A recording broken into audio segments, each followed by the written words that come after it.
You know, if Marvel is not going to make a Black Widow movie, someone's got to do it.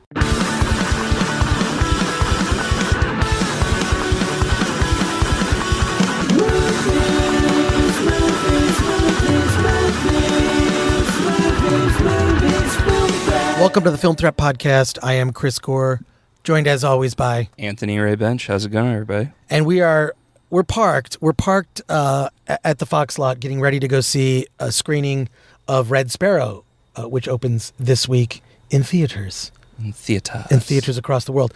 But before we get into that, we do need to send our best wishes out to Kevin Smith, who suffered a massive heart attack this week. I'm sure many of you saw his posting a few days ago where he discussed, he had a heart attack, and this is also his father died of a heart attack. Not very long ago. Yeah, so just our best wishes to Kevin. To him and his family. Yeah, I mean, he's been such a huge force for independent film. He's been a big supporter of Film Threat, and I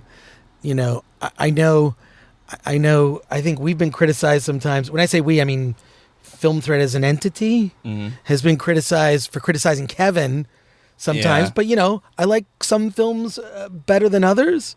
And I think that's just true of any filmmaker, So, I mean, I like Clerks 2. I would like to see the Clerks more of the Clerks. The movie that he was talking about doing is Jay and Silent Bob reboot, right? Which I think that's kind of going to cover like his stalled Mallrats 2 project and Clerks 3. For several reasons, Clerks 3 isn't going to happen. But it's interesting because, we got into this whole discussion about like Kevin, when filmmakers kind of go back to the well to something that's familiar to them. I don't have a problem with that as long as they take it to another level. Like Jay and Silent Bob Strike Back, I thought was fantastic. Oh, I love that movie. I love that movie. It's brilliant. I mean, it makes fun of itself, makes fun of characters. And I think a part of it... From the Askew-niverse. Yeah. I think a part of it is Kevin isn't doing it just to sell out and make money. I think he just has a genuine affinity towards these characters. Right. Like he loves writing them. He loves writing them for the fans, and as a fan myself, I love seeing them on the screen each time. I'll go and see a Kevin Smith movie unless it's Yoga Hosers 2. I think I'll skip that one. No, but I like when Kevin... See, this is what bothers me, is that, sometimes filmmakers get criticized for, they're just doing the same old thing. And then they go and do something different, and then they get criticized for it. Yeah. See, now I can't remember the movie because I don't have IMDb up on my phone right now. But it's the serious one with the Jersey Girl. No, not Jersey Girl. Okay. No. Red State. Red State. I love Red State. I do too, but I think Jersey Girl gets a lot of unfair hate. Yeah, but whatever. See, here's this is the little discussion that we got into as we're driving in. Sometimes I feel like we should record some of these things. Is that okay, let's say just a random filmmaker made Red State, and it was this 22-year-old filmmaker from nowhere just made the movie Red State. I think people would hail it as brilliant, but because Kevin Smith makes it and there's an expectation, there's an expectation of a certain type of film from him, Kevin gets criticized for actually trying to do something different and push his career in a different direction. And so I like when artists and creatives will branch out and try something new. I think what you have to do is kind of take it as, if this wasn't this person's movie, would I still enjoy it? Because I think we do like that sense of discovery. We're fortunate enough doing Film Threat to get exposed to a lot of new films and filmmakers and even short films and things that are coming up. So it's kind of exciting to be able to see that. But I think that I don't know. I just think that it bugs me. Here he did something different, and I also, although Red State, I think when that horn goes off, oh yeah, that's when it should have just ended over credits or some sort of scary, frightening, like the rapture came. I thought that was just that's when I was just freaking out with that film, because it's just really intense, not the kind of thing you'd expect Kevin to do. Then when that happened, I said, and don't. I mean, yes, this is the spoiler from the end of the movie, but if you have not seen Red State, you really need to see it. I think that it had it ended differently, I think I would have enjoyed it more. It's just like that and AI are the two movies that just cut off the last 10 minutes or something. But we just want to say, Kevin, get well. Get well, please. Yeah, your voice is much needed in this pop culture landscape, and we appreciate your brutal honesty over the years, whether it's in book form or screenplay form or rant form. It's mostly rant form. Yeah, he sort of mastered the form of the rant. So in any case, get well. So, the other thing we should talk about is there was an article that appeared on the Film Threat website last week about a recut, a re-edit by Marshall Allman, who's an actor in his own right. He's been in shows like True Blood and Humans.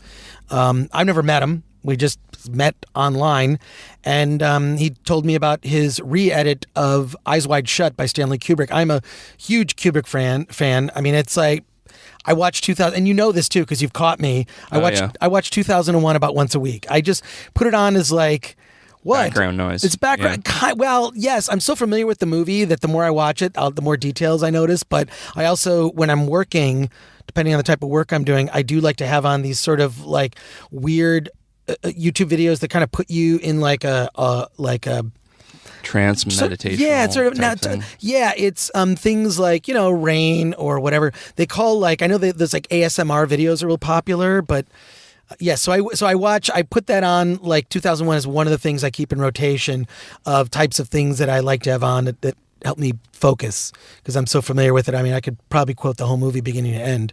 But so Marshall Allman reached out to me, and I happened to see a copy of his re-edit. Now, just to know, the original cut of Eyes Wide Shut is 2 hours and 40 minutes. I fucking hate that movie, Chris. I hate that movie so much. First of all, have you seen the recut? I would, yes. But I would defend your dislike of it. I think that it's about, I will say this, you are not married. I have been married. Mm-hmm. And I'll say that having been married and being in a long marriage, I really think that like I relate to it more in the sense that it's about male emasculation and insecurities. And I feel when you've been in a long enough relationship where things can be kind of rocky, I think that there are things I could relate to more in the film.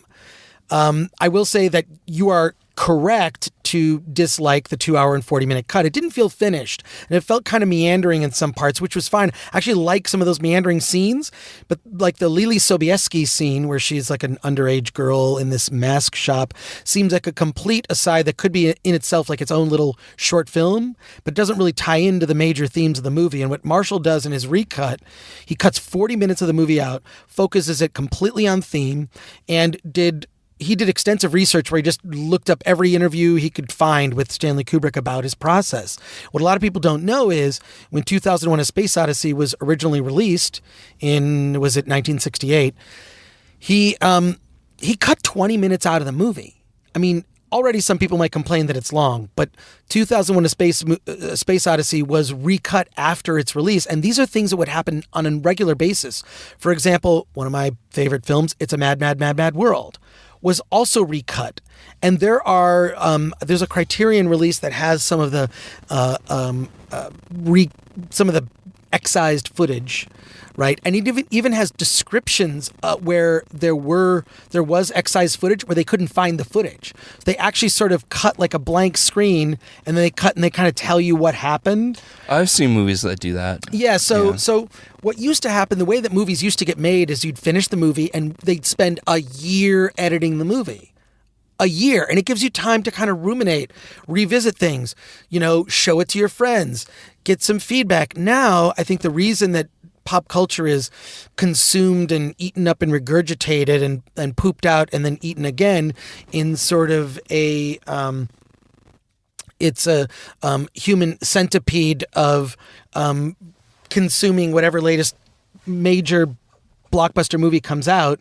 It's this sort of human centipede. We're just like eating our own shit of pop culture. I'm going way deep into this that I did not expect to go. But And maybe I should do the wrap it up segment. Right? Yeah, you should definitely Maybe I do should it. rush you through You should the review. definitely do it. But the thing is that there's, there used to be time to spend to think about editing movies, and we don't do that anymore. Movies, the release date of a movie is often announced before the screenplay is finished being written. And that is a problem with blockbuster movies. That's why it's so difficult to get that formula right. Well, also the process of editing has changed so much too. Like, it's a lot faster now. It is faster now. Back then, it was more of like such a long, arduous process. But in a sense, that process and the difficulties of it actually contributed to, Absolutely. It Yeah, contributed, that's it my helped, point. It made it, just like shooting on film forces you to really make it more meaningful than when you've got, infinite amount of digital space to shoot on, and you can just, that Paul Feig cut of something where it's like 2.5 hour comedies because we did 900 takes where the actors were able to do, I'm just improv, referencing like Bridesmaids and Ghostbusters, where you just improv it so the actors get 50 takes, and then which one do you use? They're all so good, and then you use too many, and it's we were talking about Anchorman 2 earlier today, and they did that literally. They had one cut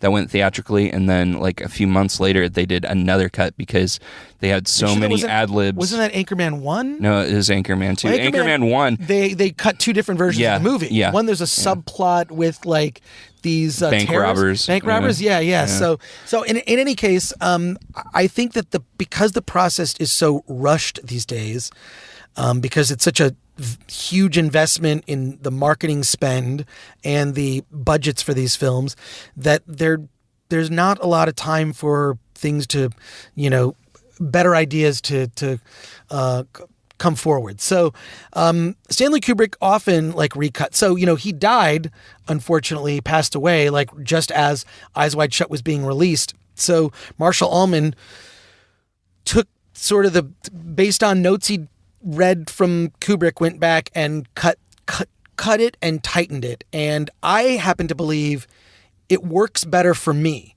The problems I had with that film are lessened. And I encourage anyone who's interested to, go to the Film Thread site, read the story about Eyes Wide Cut, but then also go to Marshall's website, eyeswidecut.com, where he has a link where you can watch on Vimeo. It's kind of a private link, so you got to go to his website.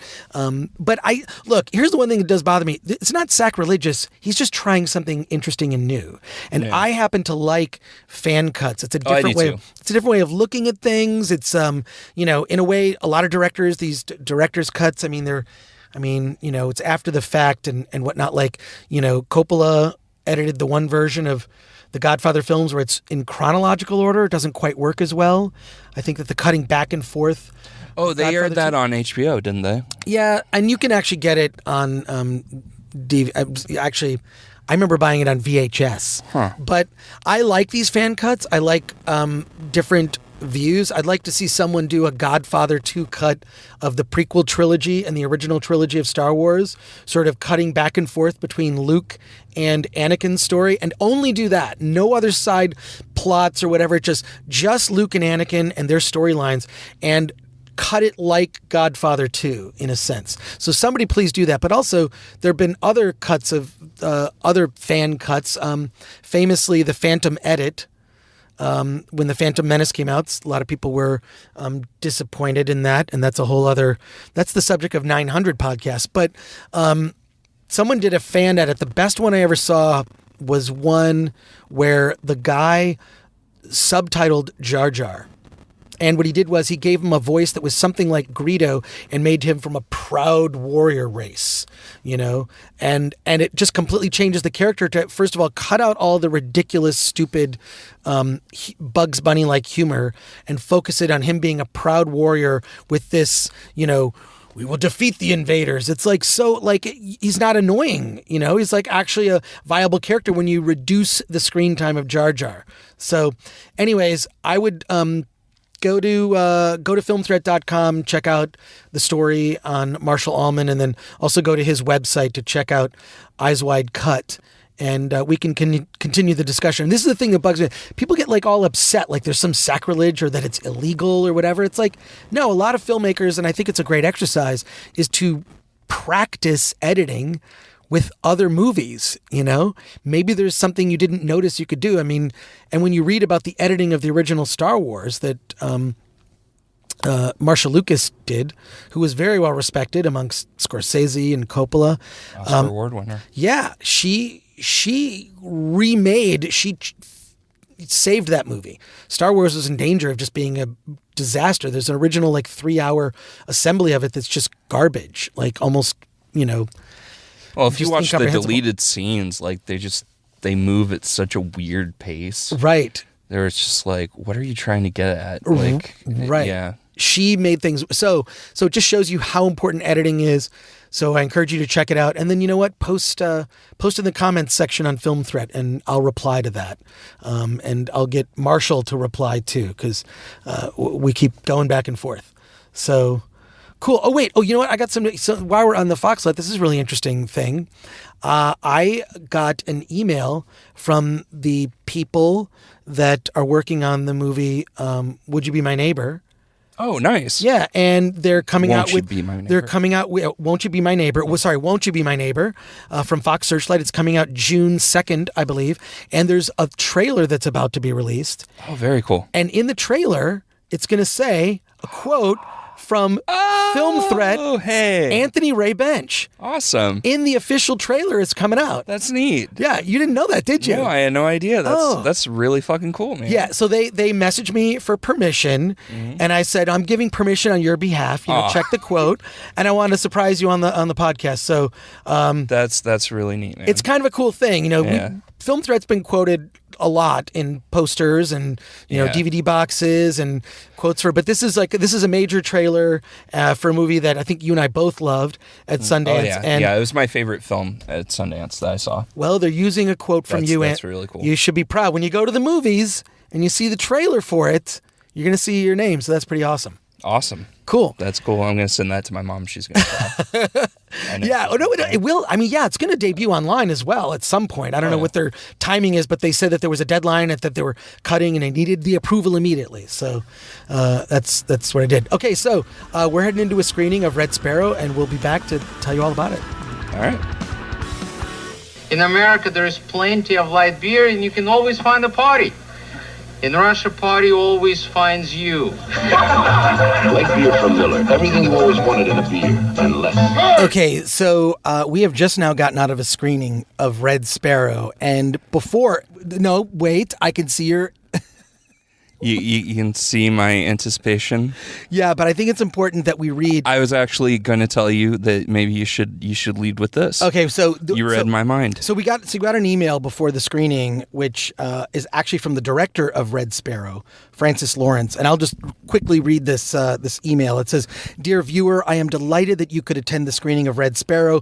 Due to the twists and turns in this film, I would be grateful if you would keep all major plot points, including the ending, secret, so other viewers may also enjoy the movie to the fullest. Many thanks, Francis Lawrence, director, Red Sparrow." So we will not spoil the ending.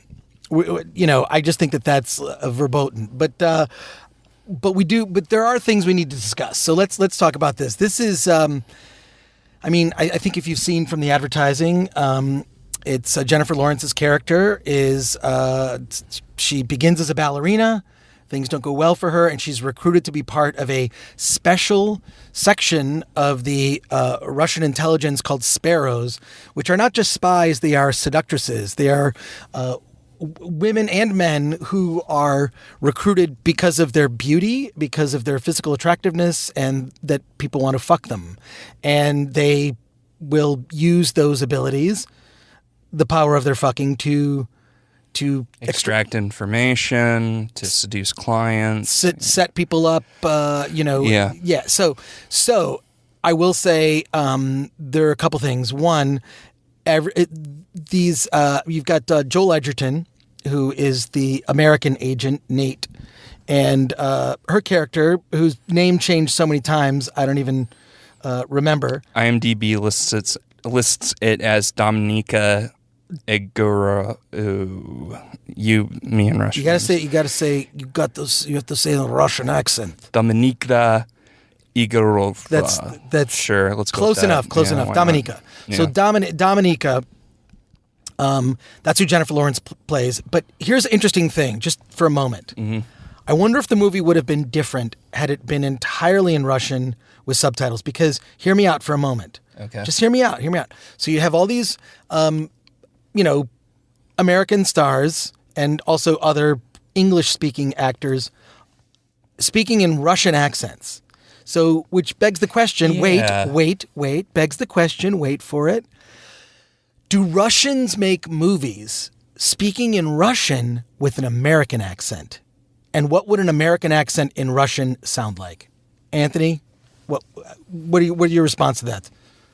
Hey guys, I'm Anthony Ray Bench. I'm from California, dude. I mean, I've seen where Americans are parodied in foreign films. I always find it amusing. I think one of the best ones was it was a Ghidorah movie. For real, they had like Americans, and the Americans were assholes in that film. But in this, obviously her character is Russian, but she never speaks Russian. She just speaks with a Russian accent. So I wonder if they tried and Jennifer Lawrence just couldn't talk.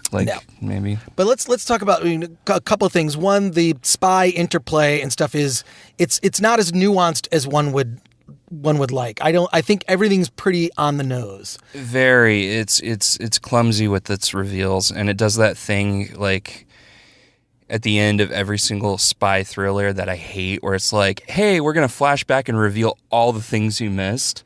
Right. I hate that. I hate that so much. It's a device. It's probably one of those things like in focus testing. They're like, well, you kind of have to hold the audience's hand, which you actually don't. You just need to like watch the movie twice. Like Godfather 2, you don't necessarily get everything upon first viewing. Yeah. I think a film like Godfather 2 is worth viewing multiple times in order to like, oh, that's when I see when Sonny did the ah. I agree. That's when Johnny O lets there's like little revelatory moments, but I feel it's when you just assume the audience are morons. I feel like it's not as nuanced as I would have liked. The other thing was there's a thread, and this is, of course, the movie was written before the Me Too movement. Written in, I mean, it's based on a book, and then it was in terms of production. It was before Me Too. All this was in production. But there's a whole thing about, first of all, there's a couple of fairly harrowing rape scenes or near rape scenes. Very uncomfortable to watch. Uncomfortable to watch that. The sex scenes, I think, were intended to be uncomfortable. But what I liked about it is because a thread running through the film, which was the most interesting part of the movie, the thing that redeemed it and made it worth seeing, is that Dominika notices things about people. And the whole thing with the Russian intelligence when they're training the Sparrows is to say, if you zero in on what someone needs and you figure out exactly the thing that they need, you can get into their head and you can get things out of them that you want, and you can manipulate that. So they run through all these examples of this person does this, what do they want? And then it's about identifying what that person wants and then seducing them. And seducing them doesn't mean sex necessarily as much as like seducing of an interest and then of the possibility of sex. Yeah. But there's one of the great things in it is she is actually nearly raped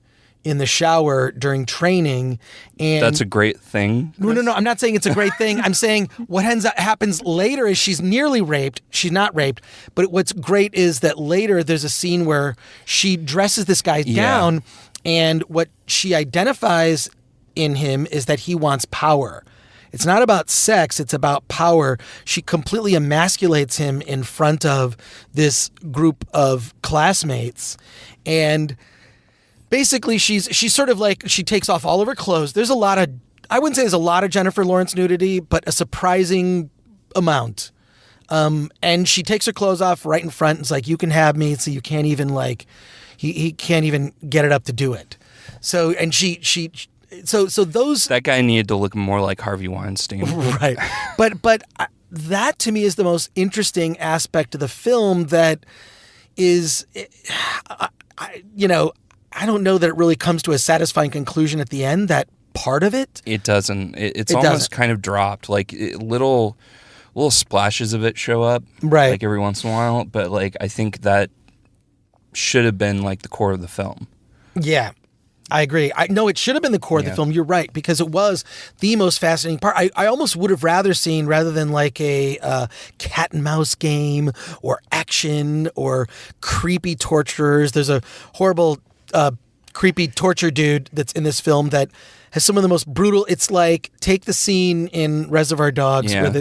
where the ear comes off, and multiply that times about 10, because there are couple gruesome scenes with this Russian torturer. And also the sound effects that accompany these scenes are just really gut punching. Just you can feel it. Like, ugh. I'm squeamish about that kind of stuff. I had to look away. And from the and I'm screen. not that bad. Like, but yeah, they were really, really hard to handle. And I think the reason why they were hard to handle for me was the movie did not have any sense of joy to it. And I think like Gore works for me when the movie is fun or it's tongue-in-cheek or when it's excessive, and this had none of that. Like, this was fairly I guess, too realistic. too realistic for me. And the violence on women was just like, Yeah, you could hear. I mean, there was a female audible gasps. in the room based on some of the things that happened. I think that this movie is it's gonna be completely attacked on social media. Oh, I agree. It's not going to be well received. It won't be well received, but it's because people aren't thinking it through. She is the one that's actually in control, and a lot of people are set up by her. Yeah. So now we're not going to get into any spoiler territory with this. Yeah, Just- because the director personally asked us not he to. sent us an Yeah, email. he sent us an He sent us an email. So I respect that. And also because the whole conceit of a film like this is, when it's a suspense action thriller thing, is figuring it out. Yeah. So once and the whole thing is this, that's why a movie like this doesn't necessarily, and you mentioned joyless, had it had more joy or triumph, I think it would have been a different tone altogether. No, but once you figure humor. out, right. I think humor is a better word. You're right. There were no breaks. I think that would have broken the tension. And yeah, there was no humor whatsoever. So, but I think once you find out what the ending is, and once you have once it's all revealed, once everything is revealed, and because then you don't, that's it. There's no repeat viewing for it. There's no enjoying it again. I will say that I believe that the advertising for this is making it look like it's a Black Widow, the Like movie. a badass, like Right. almost kind of like a more classy Atomic Blonde. Yeah, but Like it's Atomic Blonde, like was kind of trashy, and like that's what the marketing was going for, kind of punk rock, Mm-hmm. trashy. Like this one is kind of like, oh, we're gonna show ballerina dancing in our trailers. We're gonna show classical music, but then we're gonna show Jennifer Lawrence just kicking lots of ass, and that's not what this movie is about. Yeah, it's not what. Well, she kicks ass. I think on a mental level, and I think that. Yeah. What's interesting about it, that's the one thing I will defend about this film, that you have to take a step away. She was nearly raped, right? She wasn't. Well, no. Okay, there's two rape scenes. Yeah. There's two rape scenes. In one, she's. I mean, that's when she. But see, the thing is, she gains the power over all of these men and plays so many people. Yeah. So I think and it almost, what's interesting is there's a couple scenes in this. There's one scene in particular where the instructor is in front of the class. The instructor that looks like Kathy Bates after she had gastric bypass surgery. Well, no, it's Charlotte Rampling. I know. So it's an older act. She looks like Kathy Bates. Yes, but and she was in. I think she was in like a season of Dexter. She's been in a ton of stuff. Yeah. No, I love her, but. But she just always looks like Kathy Bates to me. I'm like, wow, Kathy Bates lost a lot of weight. Stop it. It's on. Stop it. Okay, so she gets up in front of the class, the instructor, and she basically lays out how to manipulate people, and it is like an instruction manual for how to do it. But and like Those were the best scenes to me. Yeah, that and very explicitly she The says, horse school. Yeah. Right. But it explains all this stuff in such a detailed way. It's like here's how to take power back, and I feel like that's where the movie redeems itself for me and gets a mild recommendation.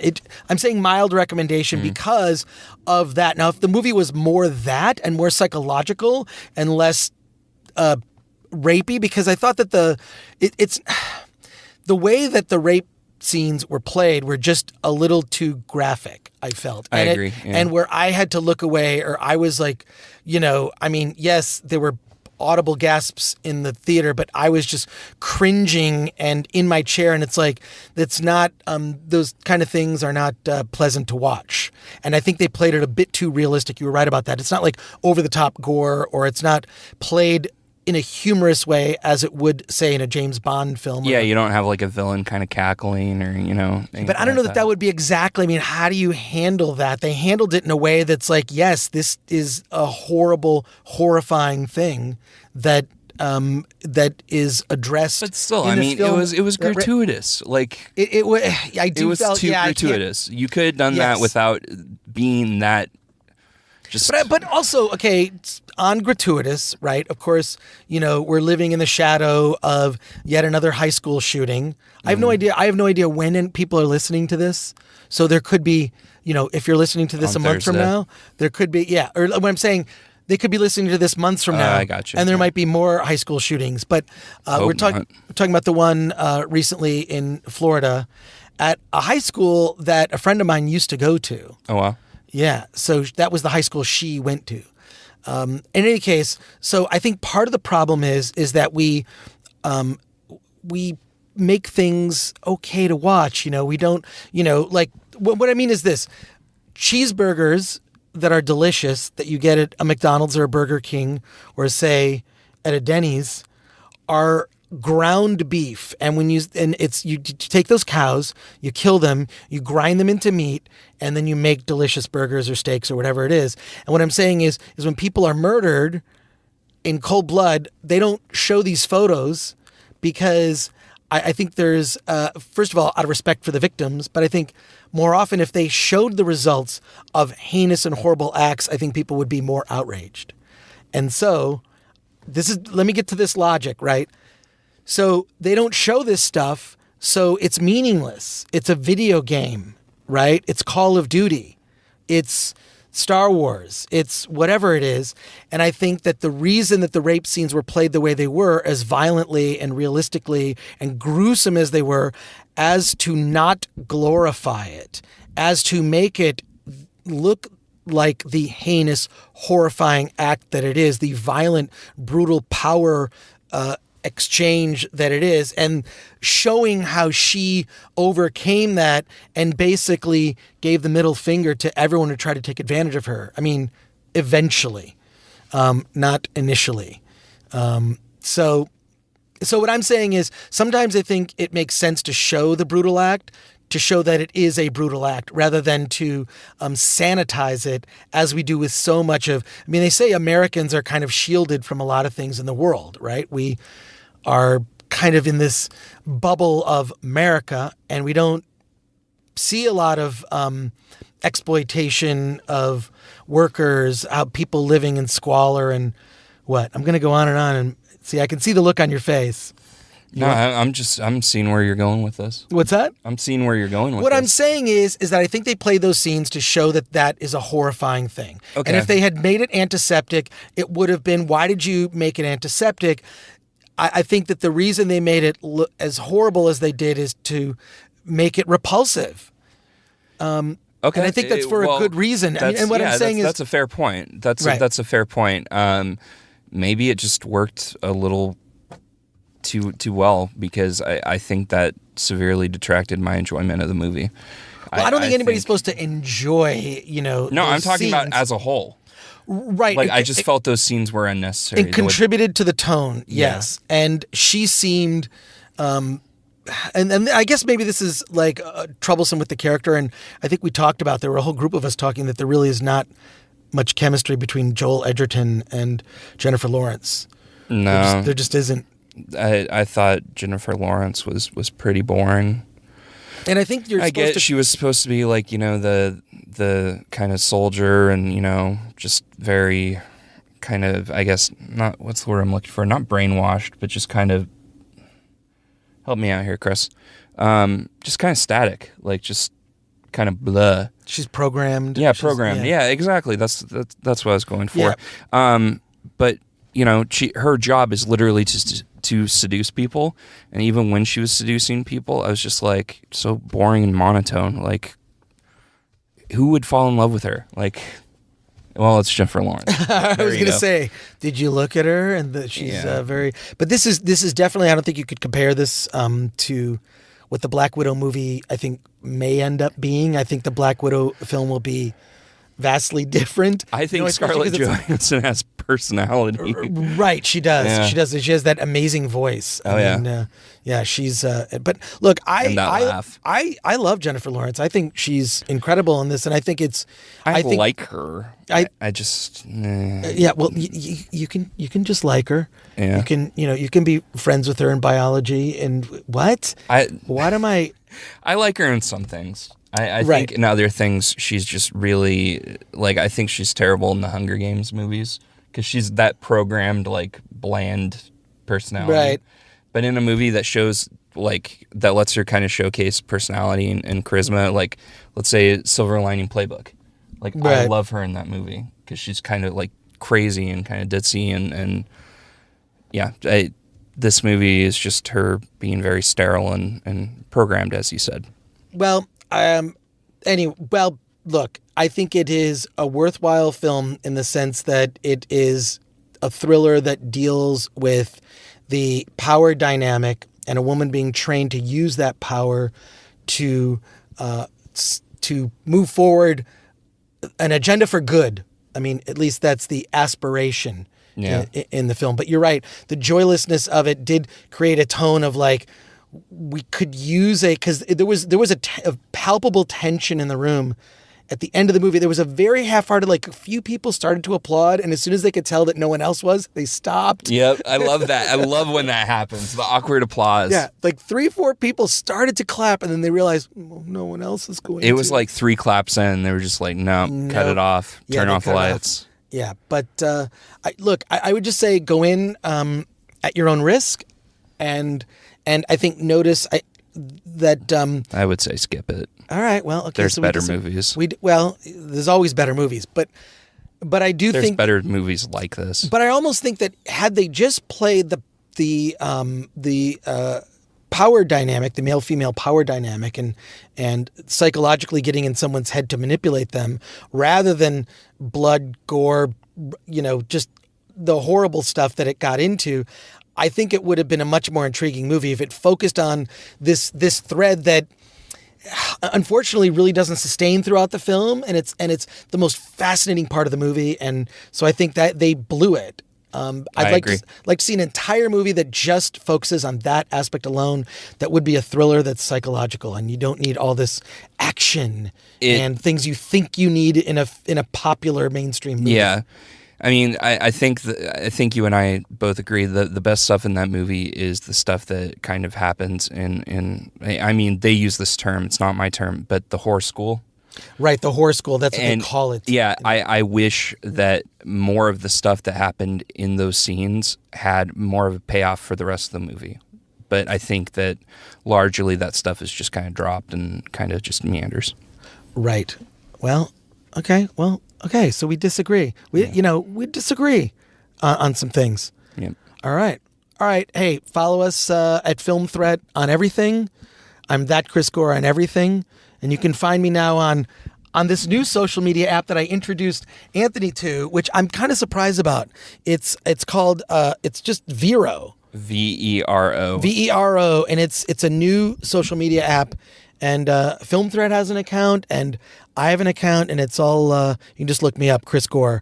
And it's just, I signed up. I haven't created my account yet. You could create an account. I'm working on it. I'll work on it when I go. So Film Threat's on Vero and everything, and thank you for listening. Yeah, let's get out of here. Okay, let's get out of here. America, you put in God we trust on your money. In Russia, we have no money. Hey, Miami. Oh.